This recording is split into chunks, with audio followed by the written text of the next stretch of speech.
Kā tikt galā ar šādiem briesmoņiem ar vienkāršu 3 soļu sistēmu? Un tā sistēma ir zīme, skaitļi, burti. Zīme, skaitļi, burti. Kā tas izskatās? Tātad, pirmais - zīme. Izdomājam zīmi. Mums ir plus reiz mīnus, tā tad būs mīnus. Ja, jo plus reiz mīnus ir mīnus. Tālāk, otrais - skaitļi. Sareizinām skaitļus. 0,3 reiz 0,5 ir 0,15. Ok. Un trešais ir burti. Tagad reizinām burtus. Jā, te mums tur, kur nav pakāpe, tā skaitās kā pirmā pakāpe. Un tad, ja mēs reizinām burtus, tad pakāpes ir jāsaskaita. Tātad x1 plus 2 ir 3, tālāk y2 plus 1 ir 3, un z, tātad 1 plus 2 ir 3. Tad atkal nākamais, pirmais zīmes, mīnus reiz mīnus ir plus, tālāk skaitļi 4,8 dalīts 3,6, tas nav nemaz tik vienkārši, tāpēc mēs to varam uzrakstīt šādi te, ja jau daļsvītra tas pats, kas dalīšana, un tad trešais ir burti, tātad pakāpes, tātad, ja mēs dalām burtus, tad pakāpes mēs atņemam. Un mēs arī tā arī varam rakstīt, piemēram, x pakāpē 7 mīnus 6 un y pakāpē 5 mīnus 5. Tad nākamajā mēs varētu pareizināt šos tabus ar 10, tā lai nav tie decimāldaļas. 7 mīnus 6 ir 1.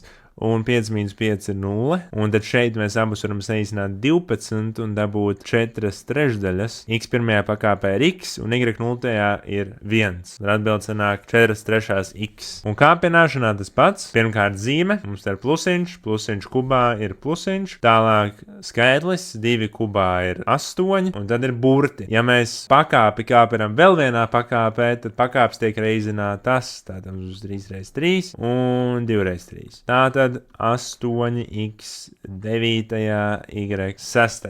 Komentārā ieraksta atbildi šim piemēram, un uzdevums ir atrisināts.